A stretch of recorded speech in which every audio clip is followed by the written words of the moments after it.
journée, nous avons interrogé une quarantaine de collaborateurs sur tout ce qu'ils attendaient de la Convention.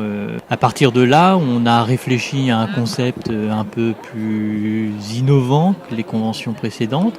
Donc on est parti de cette idée de construire cette convention autour d'émissions télé, sur des jingles, des mises en scène, des sujets à traiter. En tout cas, on a voulu que cette journée soit très interactive et que on passe un moment très collégial et un bon moment où se réunissent tous les collaborateurs du Francilien. Bonjour à toutes et à tous et bienvenue sur le plateau de TLF, Télévision Logement Francilien, la seule chaîne thématique sur le logement social qui vous informe, qui vous divertit et qui vous donne la parole. Voilà, effectivement, et d'ailleurs le thème de notre programme télé de ce jeudi 13 juin, c'est justement des paroles et des actes, anticiper aujourd'hui les défis de demain.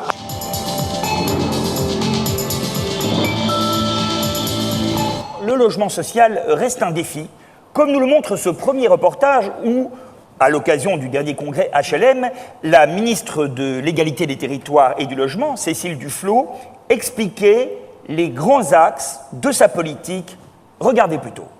Parce que cette mission concourt à l'intérêt général, une de celles qui font grandir toutes celles et tous ceux qui y participent.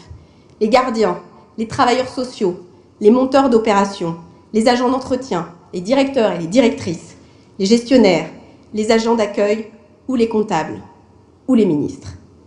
Permettez-moi donc de ne pas être seulement votre ministre, et qu'ensemble, nous nous retroussions les manches pour lancer les chantiers qui répondent aux urgences, qu'ensemble, nous ayons chevillé au corps ce désir, être ensemble au service des habitants de ce pays. Je vous remercie.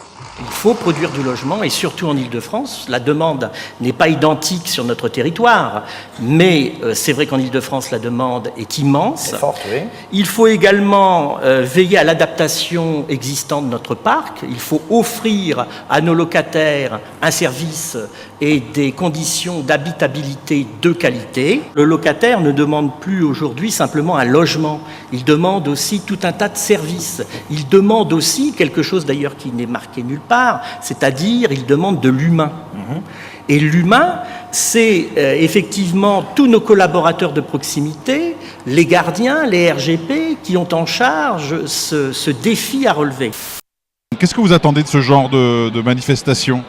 C'est un moyen de retrouver les collègues, car avant j'étais à la DR Ouest, maintenant à la DR Nord, donc de revoir, c'est parfait. C'est un échange, donc nickel.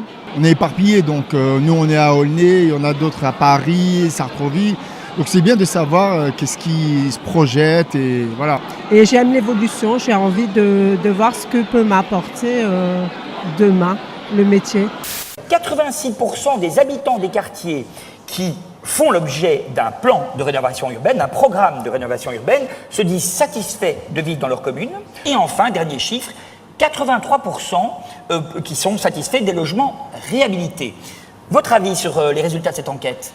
Mais d'abord, nous sommes très fiers de ces résultats, parce que c'est pour nous un encouragement. Et je crois que depuis le démarrage du plan de rénovation urbaine en 2003, il y a une évolution extrêmement forte de ces quartiers. On pensait il y a 10 ans que les choses étaient impossibles. En fait, on s'aperçoit que la rénovation de ces quartiers sont possibles.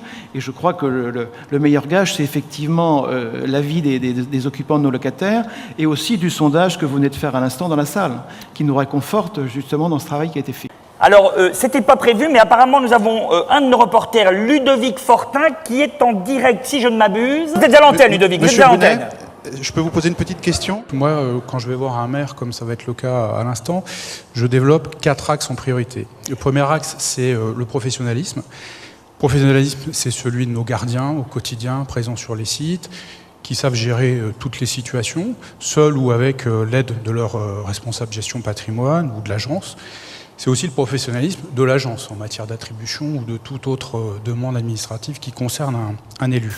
Alors, mesdames et messieurs, je vais vous engager à être très attentive quand Aurore va vous présenter les 4 résidences présélectionnés parce qu'à l'issue de cette présentation, eh bien, nous allons vous demander de choisir votre résidence préférée sur des critères à la fois d'esthétisme, de choix des matériaux, de performance énergétique et puis peut-être de critères qui vous seront propres. Une grosse préférence pour la bergerie. C'est donc la bergerie. C'est donc la bergerie. Bravo. Avec ces petites interviews, ces petits films projetés, ce petit quiz, ces petits jeux.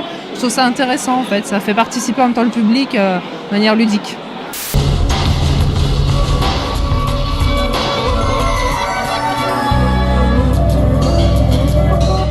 Aujourd'hui, on peut dire vraiment que le gardien, c'est le premier niveau de service que nous offrons à nos locataires.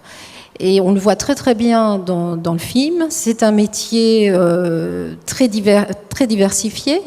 Aujourd'hui, le gardien, bien, c'est celui qui non seulement entretient la résidence, mais également qui traite les réclamations, qui va gérer un budget, qui va faire intervenir des entreprises, faire du contrôle de prestations, renseigner les locataires. Donc nous voyons effectivement beaucoup de polyvalence et beaucoup finalement de professionnalisation de ce métier sur les 10 dernières années. Et quelles sont les conséquences au quotidien pour les collaborateurs de ces nouveautés, ces changements? Alors, aujourd'hui, en tous les cas, tous ces changements, ils nous amènent à réfléchir à la simplification, à la réécriture de nombreux process. L'exemple le plus illustratif, c'est la procédure précontentieux qui sera active d'ici la fin de l'année 2013. Cette procédure, en fait, prévoit que tout ce qui est relance et mise en demeure soit généré automatiquement via PIH et donc permettra au CGL de ne plus être sur des actes de gestion administratifs, mais bien d'être axé sur le locataire en le rencontrant, en ayant de nombreux contacts avec lui et ainsi en prenant le temps de trouver des solutions qui seront adaptées à leur situation d'impayé pour pouvoir le régler.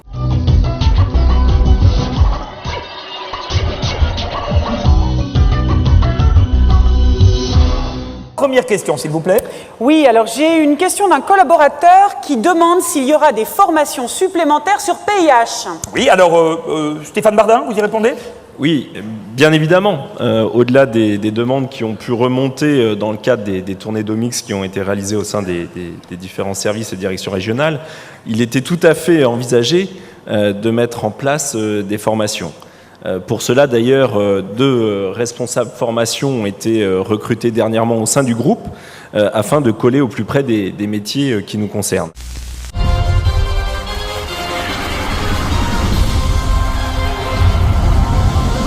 La première question, Philippe, est la suivante.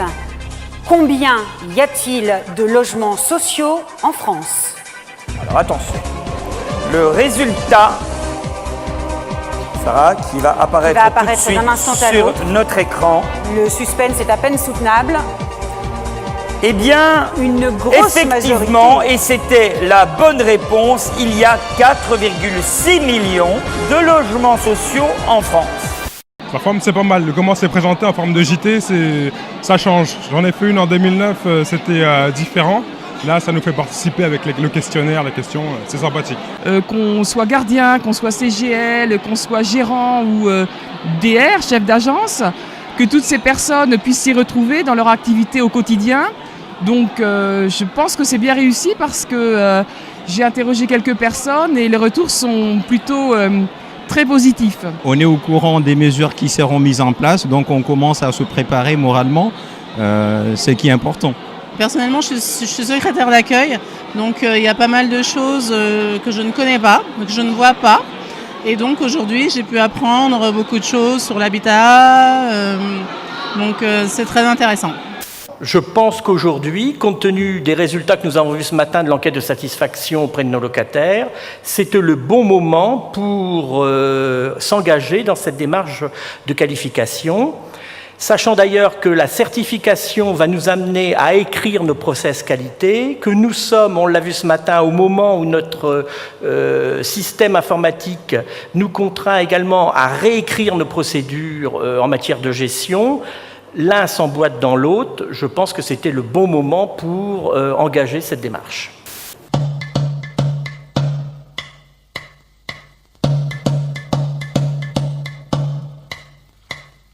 Qu'est-ce qui est en cours en termes d'innovation chez Logement Francilien? Alors actuellement, on développe un espace locataire sur le site internet de Logement Francilien. Donc c'est dans le prolongement de la démarche qualité de service. C'est un outil d'information et de service. Les internautes pourront retrouver de nombreuses informations sur le logement, la réglementation, le cadre de vie, le loyer. Il y aura aussi des conseils pédagogiques utiles. Comment maîtriser sa consommation d'énergie, comment effectuer quelques réparations locatives. En complément d'enquête, il y a des collaborateurs qui ont témoigné en disant qu'ils voulaient utiliser le SMS. Oui. Leur vœu va être exaucé puisque nous avons lancé la démarche SMS sur l'UG5, donc auprès de 2000 locataires, afin de communiquer sur les pannes. C'est-à-dire que demain, sur les pannes, sur convoquer des locataires ou convier des locataires à un conseil de résidents. En fait, un locataire qui fera son marché demain, il recevra un SMS qui lui dira « Votre ascenseur est en panne, ne vous chargez pas trop pour vos courses, parce qu'il va falloir monter à pied. » Le premier enjeu, c'est l'excellence dans nos métiers. C'est le cœur de toutes ces questions. Le deuxième enjeu, c'est nos résidents, bien sûr, savoir répondre aux besoins et aux attentes de nos résidents, qu'on les connaisse ou qu'on les devine pour demain. Et puis il y a un troisième enjeu, très simplement pour moi, c'est celui de continuer à développer la société. Donc Francilien, de ce point de vue-là, est évidemment bien parti. Nous, on voit ce qu'il y a dans notre secteur, la réhabilitation, la rénovation, la vente des appartements, tout ça. Mais c'est bien de savoir que aussi ailleurs, donc on voit que le logement francilien et en gros le groupe Logement Français se développe et pour aller, donc il y a quand même un suivi derrière et voilà, c'est intéressant de savoir, vu comment on voit qu'est-ce qui se passe ici en France, la crise, ce qu'on voit au niveau des informations, tout ça. Donc c'est vrai, c'est important de savoir que de notre côté, nous, ça bouge, ça se développe.